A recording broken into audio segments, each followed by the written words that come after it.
Okay, as we gather folks in, we'll be starting in about 3 minutes.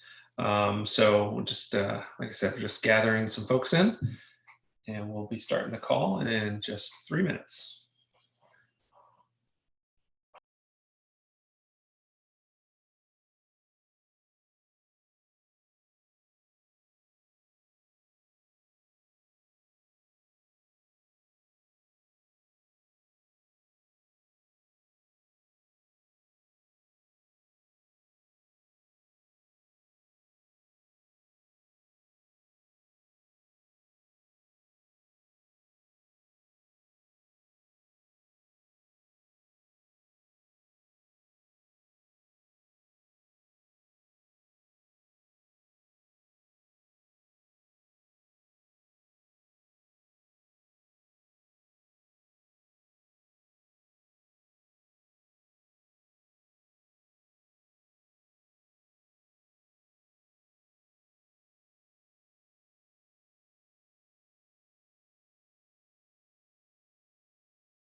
Okay, we're going to go ahead and get started. If you can hear me okay and see the presentation on your screen, just give me a quick note in the Q&A or in the comment section. Also, that'll be where I'll be taking questions, so feel free to drop those in, and as it's appropriate or at the end of the presentation, I will run through any questions that we have. So drop me a comment if all the sound and sharing looks good. Okay, well, let's go ahead and get started. So I'll introduce myself here in a second, but just wanted to kind of start this off by just saying that obviously we're acknowledging a unprecedented time in the market. And although we've kind of saw this, for those of us who've been around long enough, 2007, 2008, we witnessed the mortgage meltdown or the financial crisis, and a lot of this is analogous. So I'm going to kind of talk through some of those analogies, but this one is truly unique, and it's requiring us both in marketing and sales to really kind of assess our skills and doing a lot of things to make sure that business sustainability stays intact and we kind of weather this storm, and then hopefully through the techniques that I'm going to show you today, ultimately come out in a better situation on the other end. So today, again, just to reiterate, we're going to be talking about sales and marketing actually during the crisis and how to build your plan. So here's our agenda. I'm going to break it down into really 4 stages or phases of creating this marketing strategy. And this, as I say here, is a good time to grab your legal pad and pen. There are going to be lots of notes take some screenshots here as well. And then of course, afterwards, you're going to get the video as well as the presentation to help you start to build out your plan. And of course, I'm going to give you my contact information, so I'd love to help you in crafting those as you go about it. But this is the way that I go about doing our crisis sales and marketing planning, and this is what we're doing with clients in the financial services sector, both in mortgage, and then later today, I'm giving a similar presentation for the insurance clients that we have. So first, we're going to talk about how to monitor and predict marketing changes and where ultimately the market and your consumers are and are headed based on the situation they're in. We're going to talk about creating and implementing your own business sustainability plan. It's an imperative that you kind of stay in business and understand the decisions and trade-offs you need to make during a crisis and as the market just materially changes in a substantial way.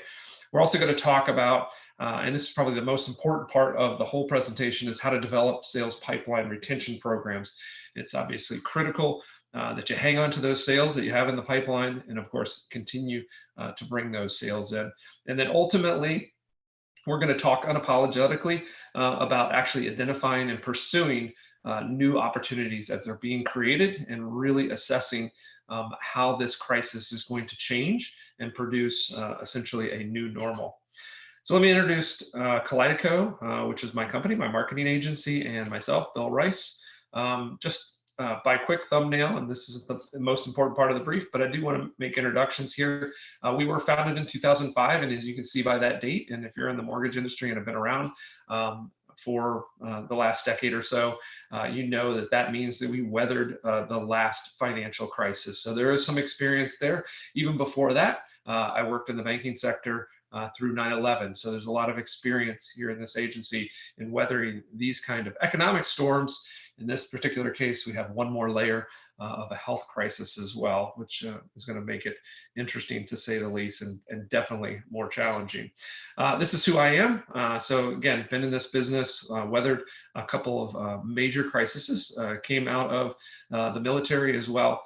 And so I'm familiar with that type of crisis and kind of the unexpected or unfamiliar evolving of crisis as it kind of pertains to military situations as well. So glad that you're here, and hopefully my experience will give you a little bit of a leg up in this particular situation.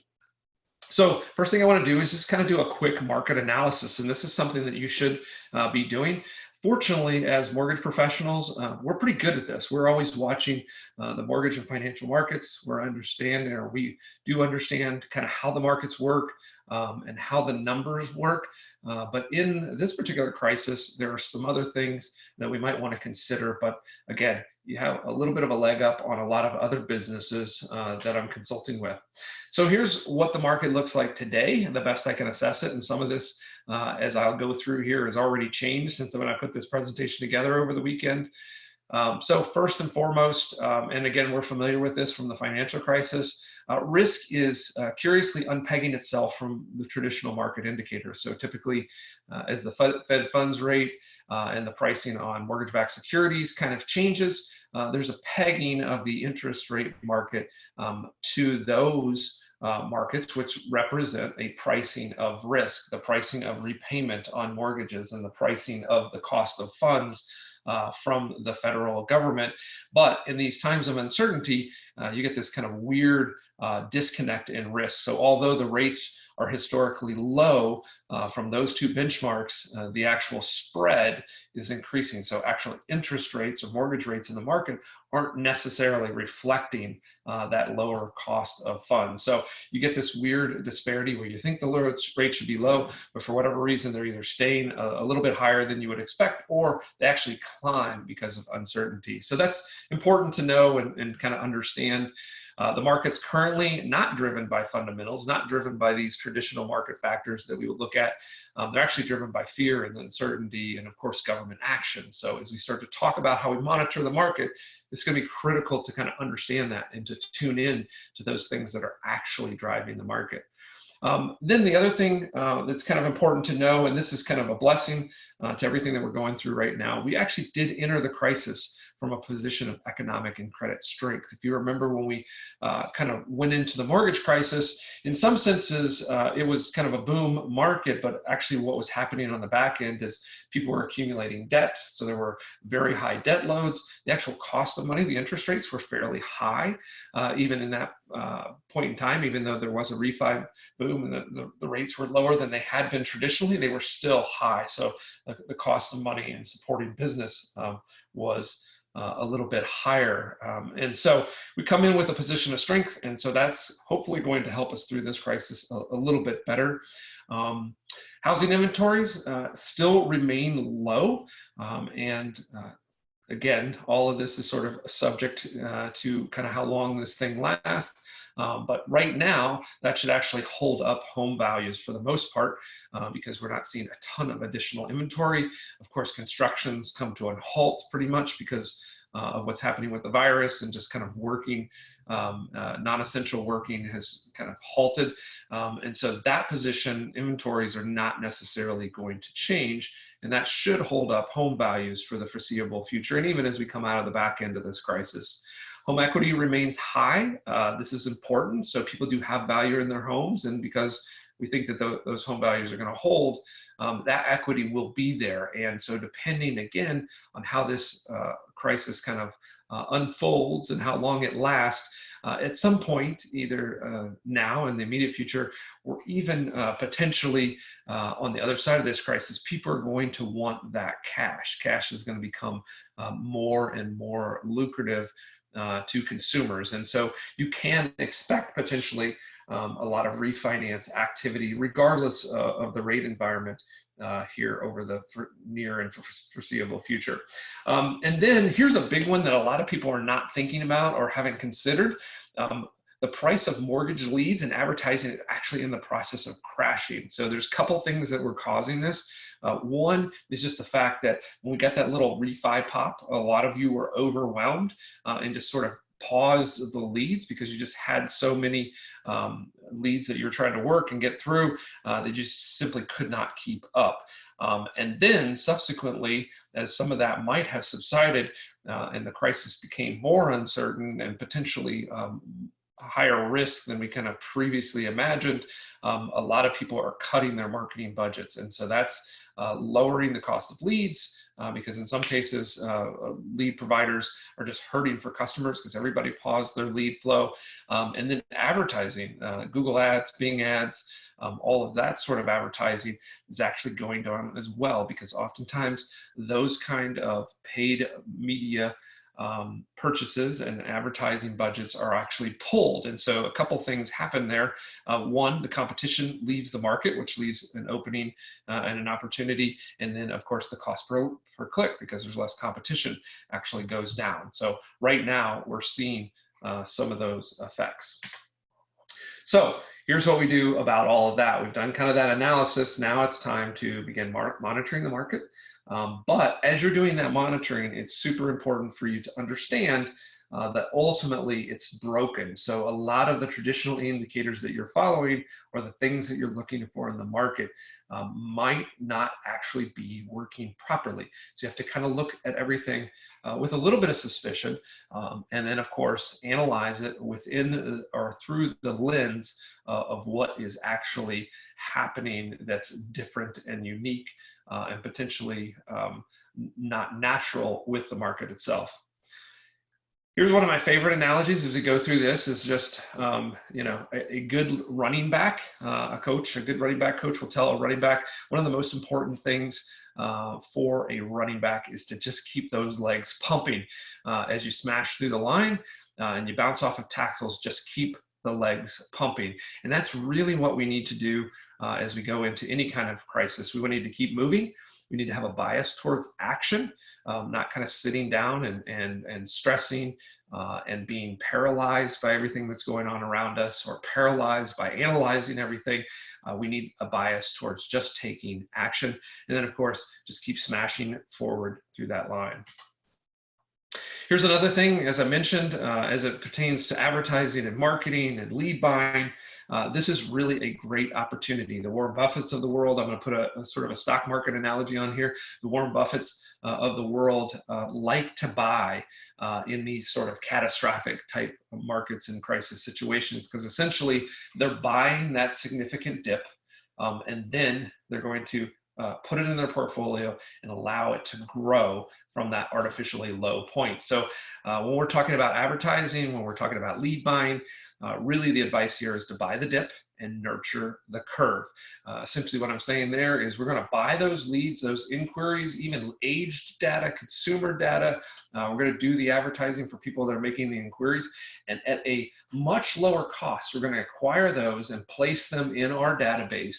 But we want to make sure that we have the marketing and nurturing and email campaigns to continue to nurture those customers. So we're essentially acquiring consumers at a much lower cost and stocking that pond for not only to shore up our near-term revenue, but ultimately to accumulate a much larger audience, a much larger database of consumers that we've touched and had a good interaction with, to build out our future revenue and just the size of our client database.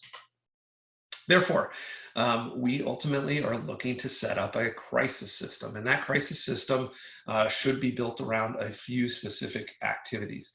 So first, it's going to be monitoring the market for change. We want to make sure, and really before I leave that topic, I guess monitoring the market for change, we're looking for sources and news and people who are experts, experienced, or just simply wise. We're paying attention to what they're doing, what they're saying, and potentially the advice they're giving so that we can leverage that in our own sales and marketing plans. Then we want to stay in front of the consumers and customers in a good way. We want to build the systems and the mechanisms and make sure that our marketing continues so that we're actually touching those customers, letting them know that we're there, letting them know that we're still in business, letting them know that we're there and ready to help them in their current need, and potentially, if it's not now, in the future. We actually want to increase our sales and marketing activity. Again, in these moments, a lot of business operations actually start to hunker down or close off, and there's not as much accountability and expectation on sales and marketing, and as a result, those activities sort of fade off. And you'll even see this. You'll see a lot of commercials that you've seen before kind of be pulled. Again, these budgets being kind of manipulated or reduced. We actually want to increase because there's a lot of opportunity for us to get more visibility, more awareness, and then ultimately make sure that we are shoring up all of our sales pipelines. And then, of course, we want to seize opportunities that deliver value at a discount. So again, we want to take advantage of discounts and opportunities in advertising and marketing services, any sort of service or tool that I have been traditionally used to build my sales and marketing program. A lot of those tools, activities, and buys are going to be cheaper. So we want to look for an opportunity to grab that value, something that's going to add, again, to our revenue, to our sales activity, to our marketing activities, and actually get that at a discount. And then, of course, we want to make sure that our system is growing and nurturing our pipeline. We want to make sure that we're continually net positive, adding to that pipeline.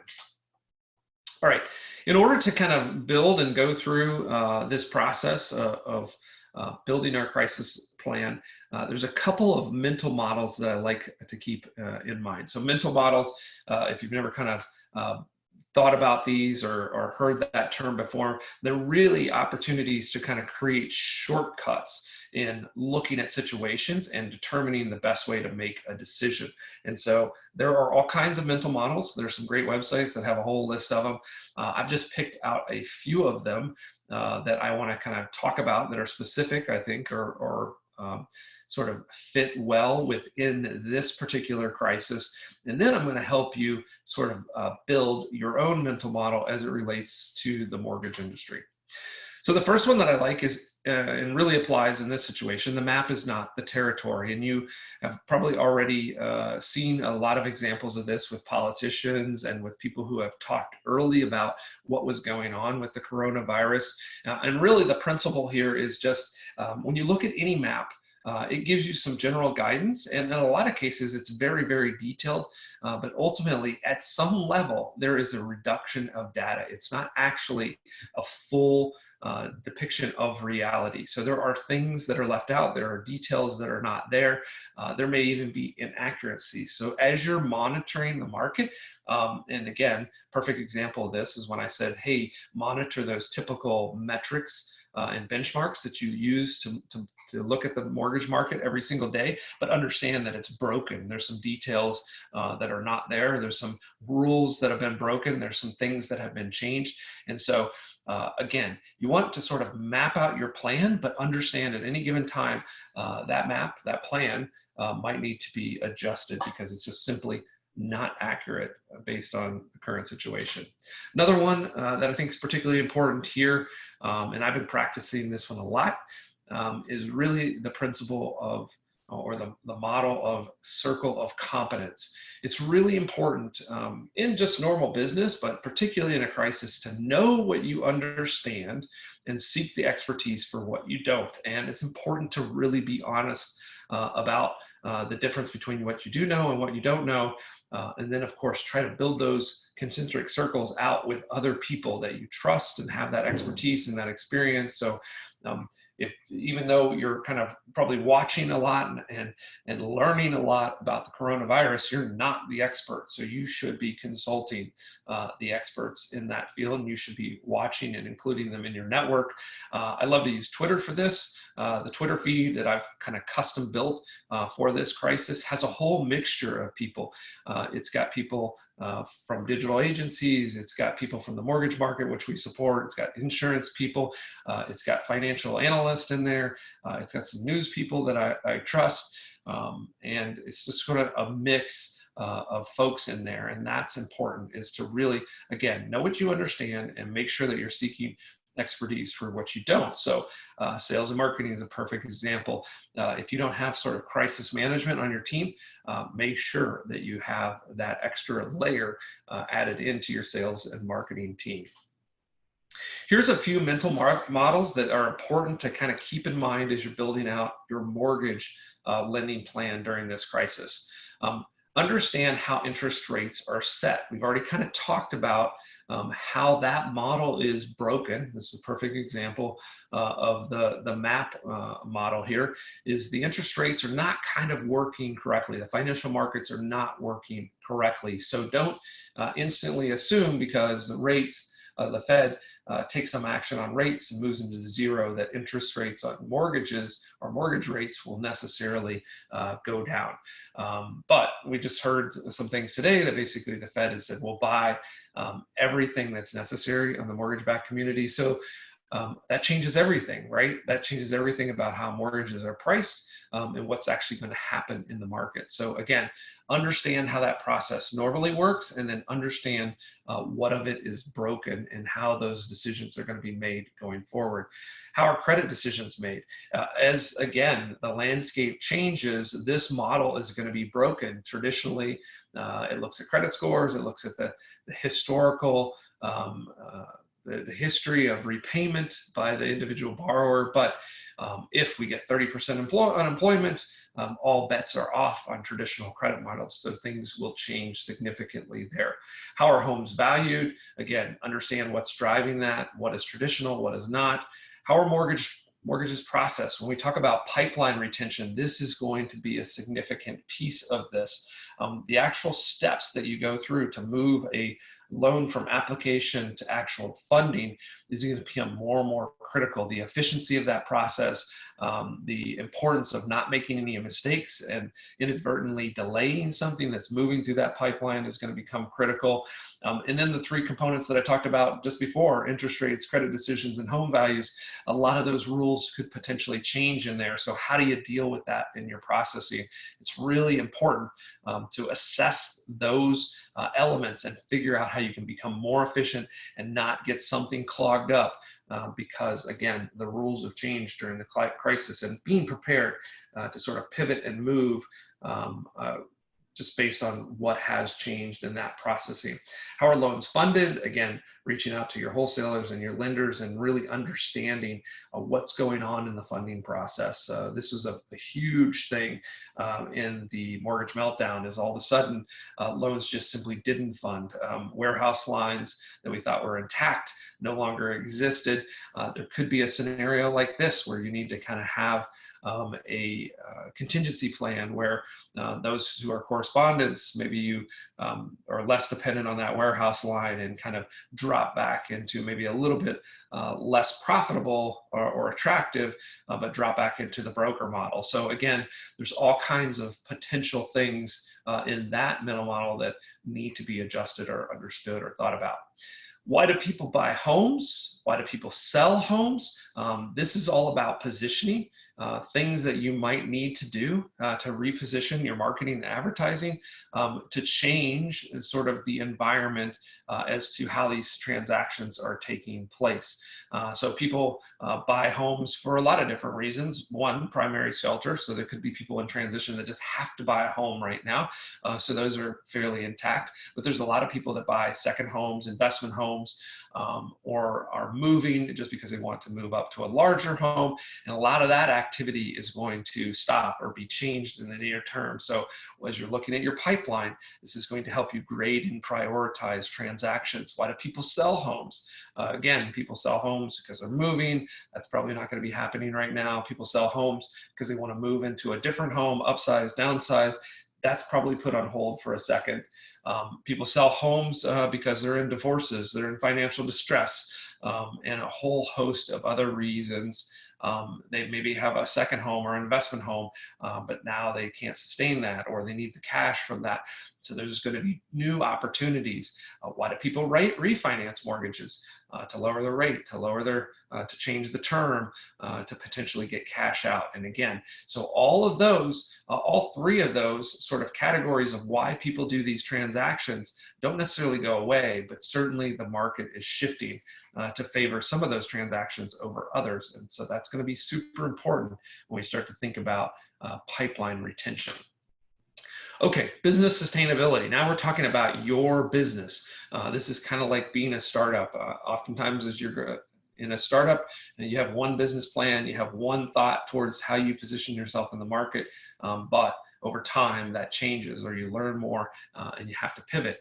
We could be in one of those moments. So one of my favorite things to do here is just simply pull out the legal pad and start writing things down objectively. It's amazing how writing things down can make you so much more objective than just kind of thinking things over in your head.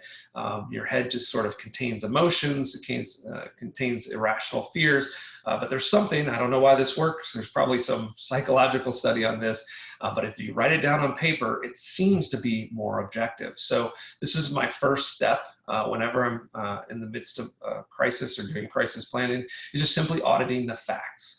What has changed?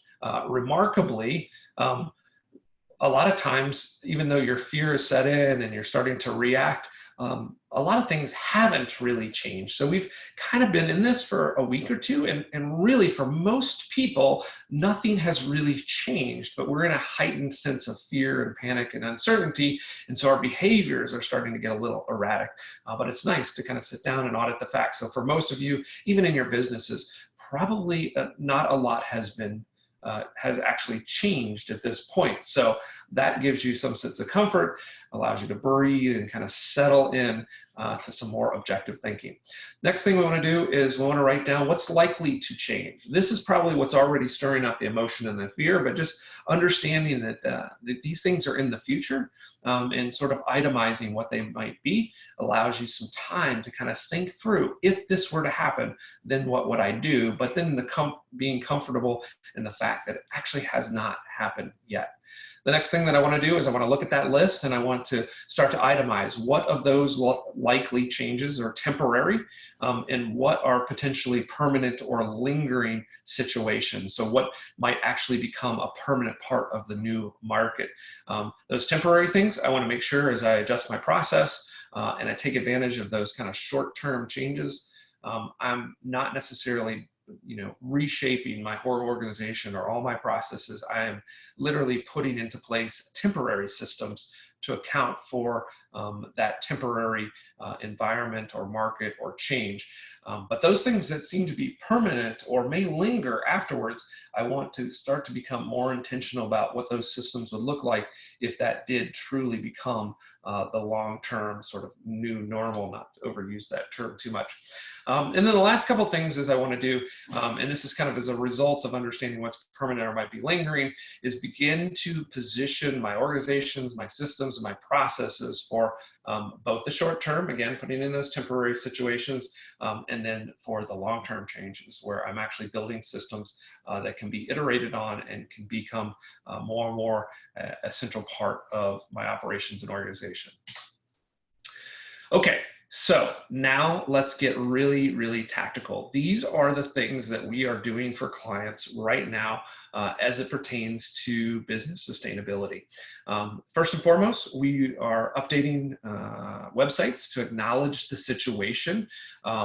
So often, and it's surprising at this day and age when so much is online and so much is digital, most businesses, and believe it or not, mortgage lenders fall right in the middle of this, maybe even more so, have just simply not relied on their websites all that much. And so a lot of times they're still just sort of brochure websites, or we're pushing in traffic, or maybe we're just using them there if in case somebody that we buy leads for, and some of those inquiries maybe bounce to our website just to make sure that we're a legitimate mortgage lender.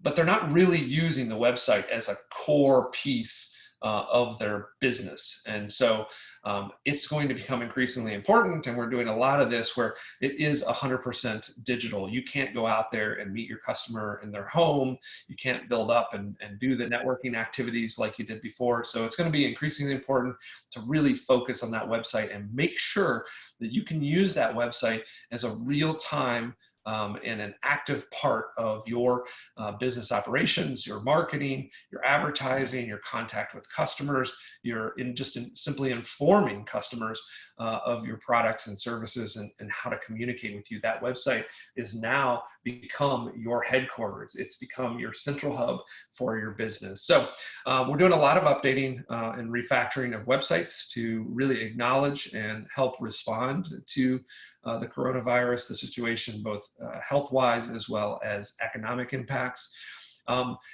We need to inform the customers. Why now? Why is the right time to do that mortgage transaction? Why is the right time to refinance? Why is it the right time to go ahead and buy that home? Why is it the right time to potentially sell that home?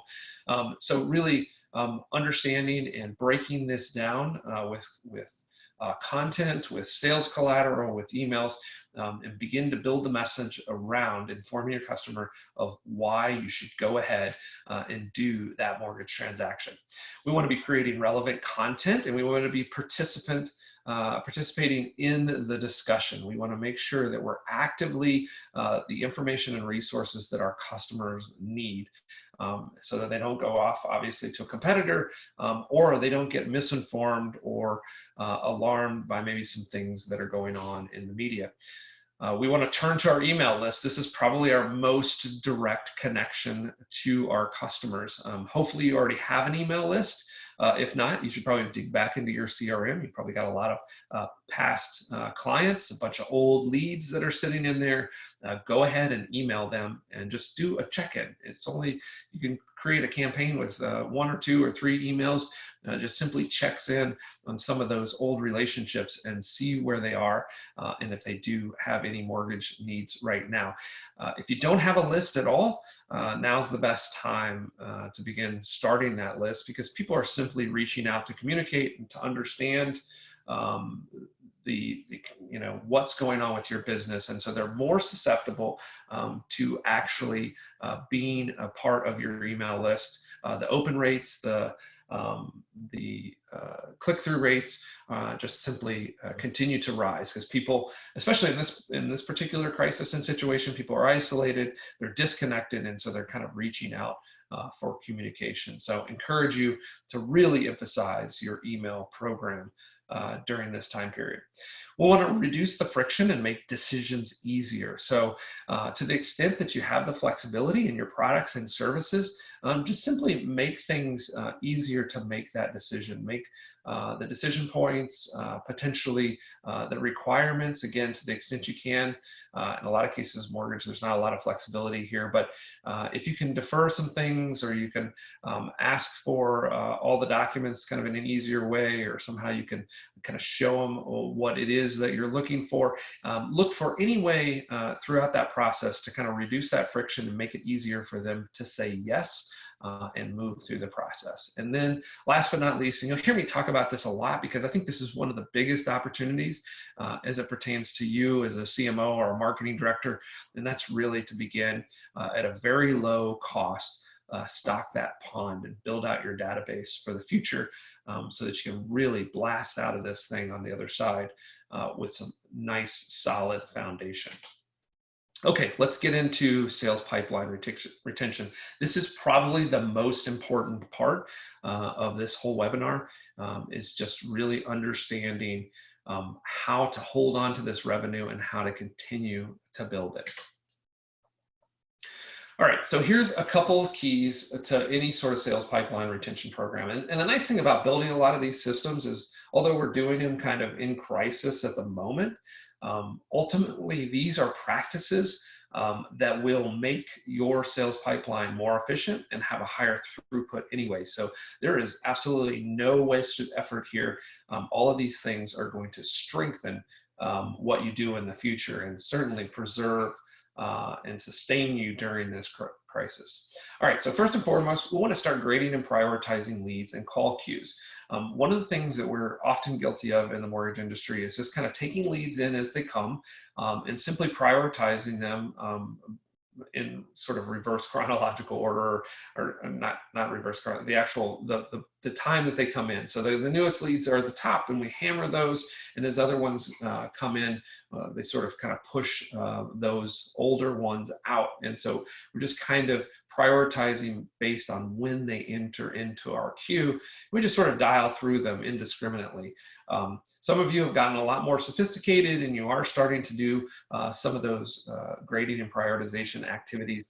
In this moment, it's going to be really important. And in a lot of cases, it's actually sort of shifted as to what is a priority. So you're actually starting to look at leads and potentially calling on borrowers that are at risk or in jeopardy of kind of not making it through the process, or prioritizing and grading them by the ones that are most likely to actually now qualify and move through the process efficiently. So there's a bunch of different ways that you could do this. You as an organization need to kind of determine what are the most important, what are the most valuable, what are the most likely leads and borrowers that you can move through that system efficiently as quickly as possible during the crisis to preserve and increase revenue as we kind of move through this.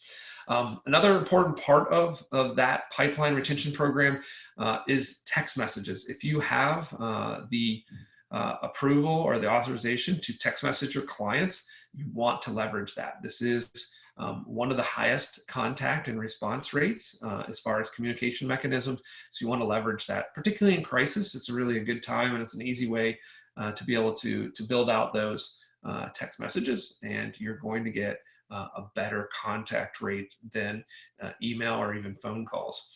The other thing is email nurturing and scaling that retention program. One of the nice things about email is that it's very easy to set them up. The systems are fairly readily available to actually be able to nurture them with an email or a drip campaign and really help to scale those touch points, which ultimately are going to help you retain what's in that pipeline. You want to leverage content to increase the depth of those communications and potentially the education of those borrowers that are in there that you are communicating with, that you're emailing or text messaging. A lot of times you can't get them into a lengthy phone call, so it's helpful to have that sales collateral, that content on your website built out such that you can just simply push that forward or share a link, or just be able to use that as kind of electronic or digital collateral, where before we've been using flyers and folders and stuff like that. make sure that you have the right content there to support these sales activities and be able to have the longer discussion, even if you can't get on a phone call. And then last but not least is continue to use best practices as it pertains to segmentation and list hygiene. So you want to be looking at your activities, particularly as it pertains to email and text messaging. If you see certain categories of borrowers, you want to group them together into segments, and you want to communicate to them in a relevant way. So talk to your purchases in a different way that you're talking to your refi. If you know that they're doing a cash out refi, you want to talk to them again differently still.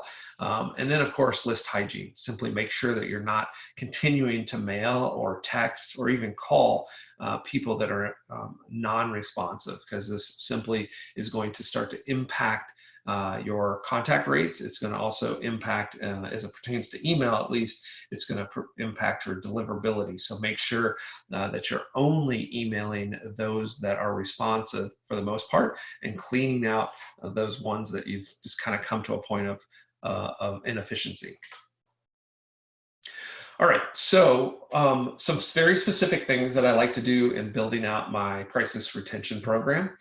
First and foremost, I actually want to map out my at-risk personas. So I want to look at the leads and the characteristics on those individuals that are in my database, and I want to start to build out some personas or some definitions of people that are potentially at risk. So people that I could lose maybe to competitors if I don't talk to them. Potentially they are borrowers that are highly qualified or are the easiest to kind of move through the process in times like this. So these are people that still have verified income. These are people that might have significant assets and maybe are very high credit scores. So I'm looking for my at-risk personas. So there's a persona that is just people that might just get frustrated with the process because they've kind of been pushed down in the queue, or we're not able to get to them because we're trying to take everybody indiscriminately in the order that they came in. We want to kind of pull out those most lucrative and the ones that are likely to get frustrated and go somewhere else, even though they're easy wins. I also want to look at those who potentially, because things might change. So income is a particular one. If I have a classification of personas where I know that they are in a category where that income is at risk over the next few months, then maybe I want to highlight those personas and I want to create segments for those at risk. So I'm building, whereas before I'm kind of targeting based on some different attributes. In a crisis, oftentimes I want to reshape those targeting maps. I want to reshape the personas that I'm looking for, and then I want to create segments so that I can go and prioritize those and go after them in a good and relevant way. Again, just reiterating, and this is kind of related to those personas. Once I have those personas, then I'm going to grade and prioritize my leads based on what I learned in building out those personas and those lead characteristics. And then I want to look down through my workflows and my processes, and I want to understand the critical path for each of those segments, for each of those personas. And then I want to look for potential points of failure, things like income verification, things like housing values, credit scores. Potentially, will the rules change from my lender, from my wholesaler, looking for situations that I think might change. And I want to know ahead of time what happens if one of those points of failures gets triggered, or one of those sort of rules in the path or in the workflow changes. I want to be prepared to kind of reroute and figure out how to shore up that gap.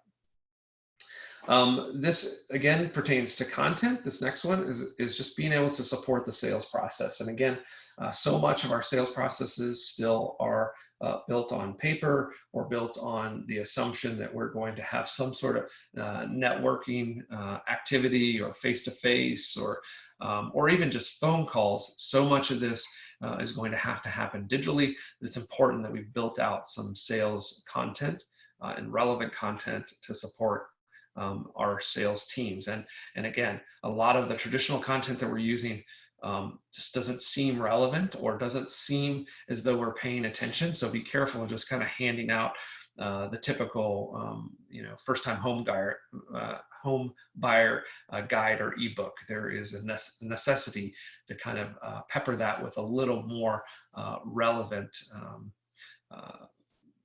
understanding or characterization of kind of what's happening right now and how that process might be changing for that borrower. And then, of course, again, reiterating email as being your friend in this crisis. We're going to use email to scale all of these different programs. So here's the quick action plan that you should be working through. This is a great one to take a screenshot of it because it's literally step by step what we're doing with clients to refocus them during this particular situation. So as it pertains to the lead management system or the CRM, I'm looking at how we grade and prioritize leads that are in there. I'm beginning to automate the queues, the call queues. A lot of people already do this, but I want to make sure that if we are using call queues and we're helping with automation to prioritize those for our sales team, make sure that they're based upon the new grading and prioritization and getting those most productive calls to the top of that call queue.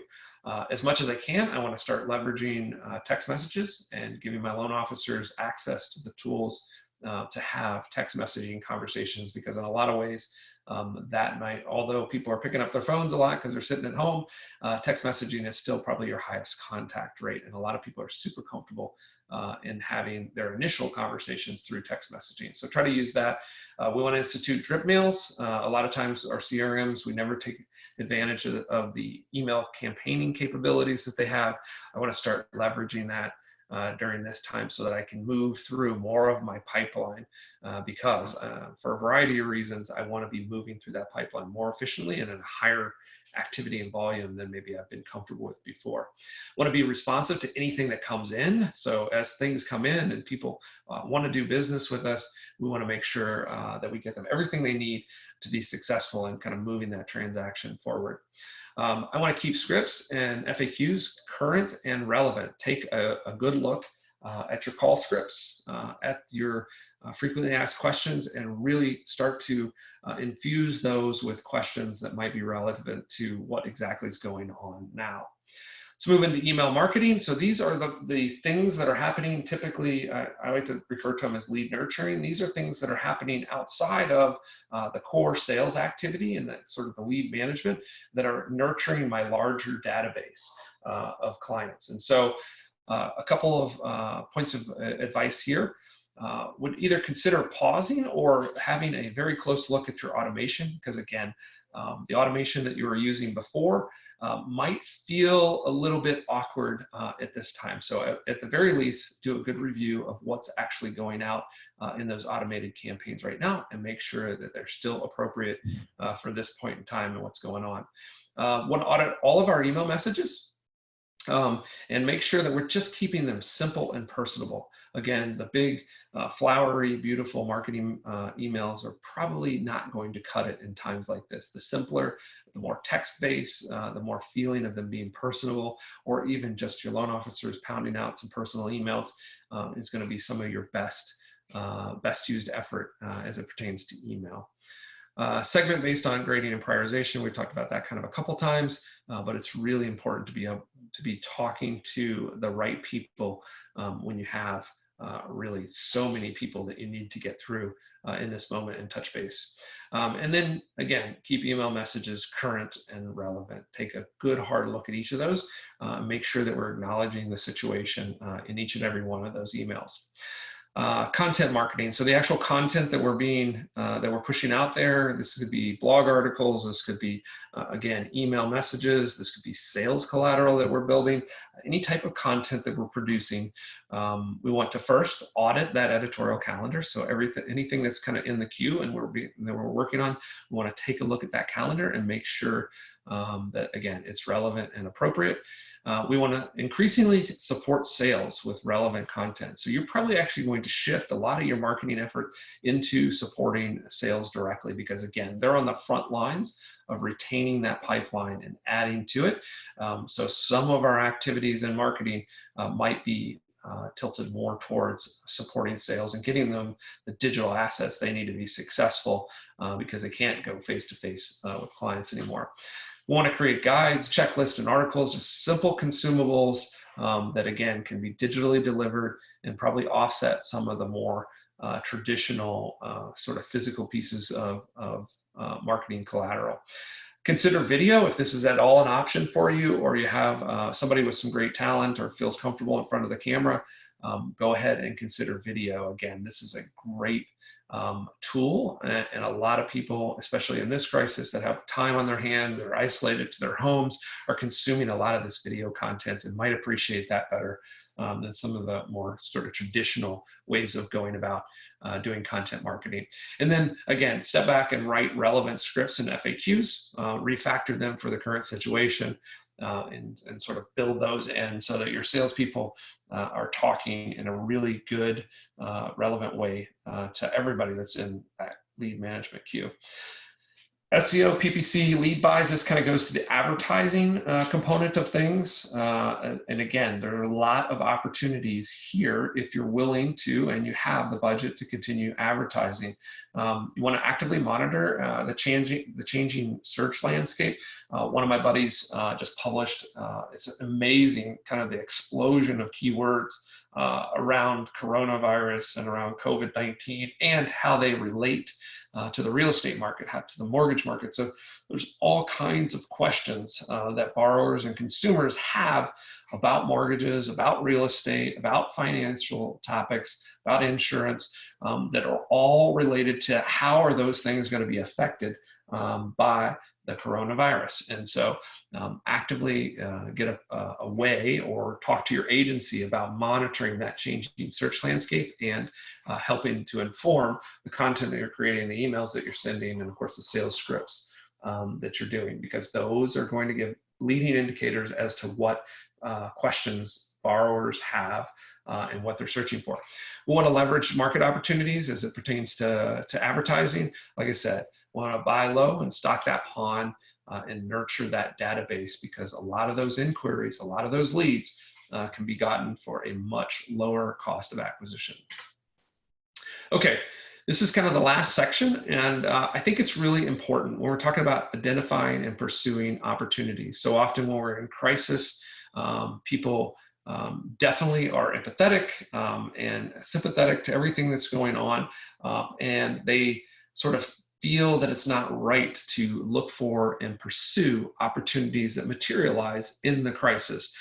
I want to, as much as possible, get you comfortable with that. So here's kind of the mantra that I work with: do good, but understand what's best, right? And simply what I mean there is we should all be empathetic. We should take care of our family, our friends, and our neighbors, but it's really important to understand what is the best thing that you can be doing at this point in time as it pertains to you, your business, your company. That is first and foremost to stay in business.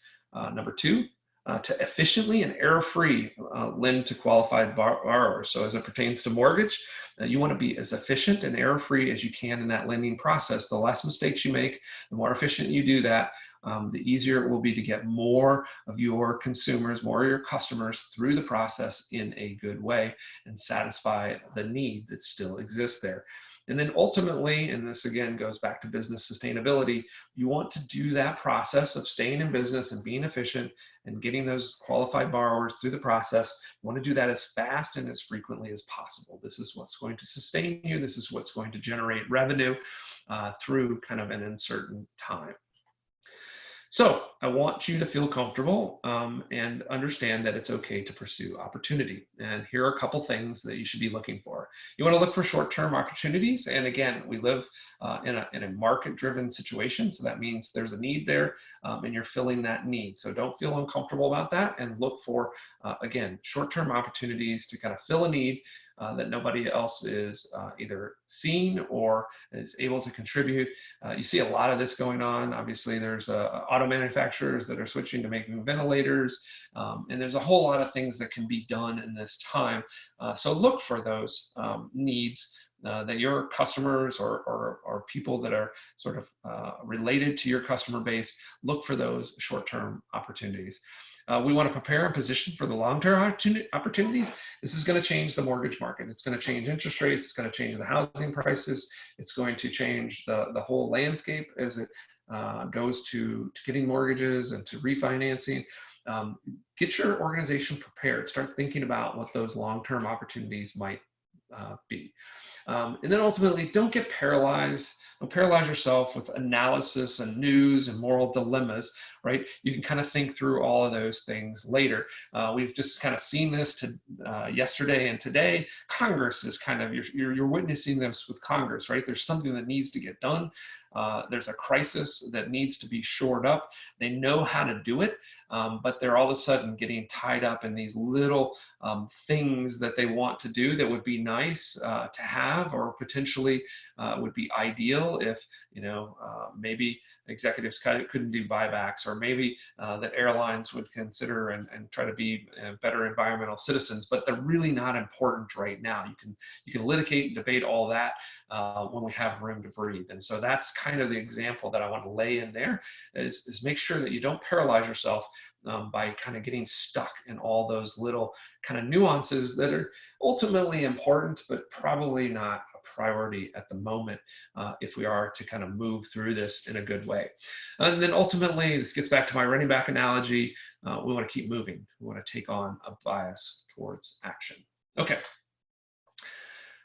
All right, it doesn't look like we have a lot of questions, and I'm at the end of our time. So if you have follow-on questions, you can just simply reach out, or when I send you the email with a video and our slide presentations, feel free to email back and ask all the questions that I might have generated throughout this. We're going to do some other webinars like this. Some of them a lot more tactical than kind of what I've done here. I wanted to give you a high level, a foundation to kind of build off of, and then we're going to kind of take deeper looks into each of those sections. But before I leave you, I want to make sure that you get an opportunity to take advantage of a couple of special offers here. So first and foremost, one of our clients that we work with is a lead aggregator, and specifically a aged mortgage lead aggregator. So when I talk about stocking the pond, aged leads, both in good and crisis markets, is one of the best, most affordable ways to really get a large volume of consumer data. And aged leads are simply internet leads that have aged over time, reached a 30 or 60 or 90-day sort of maturity. They still have all of the same permissions to contact them as any internet lead does. But again, you get them at a significant discount because they do have aged and are not real-time leads. So you can get those, or take a look, set up an account, and then go browse through the store at agedleadstore.com. And for attending this webinar, if you use the promo code OVERCOME, you'll get 20% off of your next order at agedleadstore.com. So again, 20% off that next order. Second thing I want to offer is from my agency, Kaleido. We are experts in lead generation, as you've probably seen and sort of gathered by now. And one of the key things that we help clients with is building out drip email campaigns, lead nurturing campaigns. And so we want to offer you the opportunity for us to do that for you in a really economic way. So what we're offering today is an aged lead deal. Again, taking old leads from your database that maybe you haven't touched in a while, or maybe you're actually buying aged leads, or maybe the aged leads that you just bought for a 20% discount. You would like for us to actually nurture those with our own drip email campaign. So in order to do that, you just go to kaleido.com/aged leads. Register there to give us the information, your name, your phone number, your email, so that we can contact you and your actual lead file. And then what we'll do is each and every month, we'll take in up to 2,500 of your old leads, or the aged leads that you're buying. We will then import them into our lead nurturing campaigns and run those campaigns. And as we get and turn them into fresh inquiries, so as we get responses to that lead nurturing program, we get people that say, yeah, I'm interested in talking to you guys again. We will actually directly either email you those inquiries as they happen, just kind of like real-time leads essentially, or post them into Slack, or post them directly into your CRM, and really just kind of take the challenge of drilling through and nurturing those leads. We're going to do all that for you for just $500 a month. So again, that gives you up to 25 new records and contacts you can load into our system each and every month. And for $500, we will nurture those and turn them into fresh opportunities. So check out that deal at kaleidoco.com/aged leads. If you have any other questions, here's my contact information. You can also contact Kelly, who's co-hosted with me today. We would love to answer any questions about any of those offers, any things that we've covered here. And again, that's the phone number and that's our email. Stay tuned and pay attention for upcoming webinars as we get, again, more and more detailed and kind of go toe-to-toe and fight through this crisis together. So hope to see you on the next webinar. With that, we'll close it up.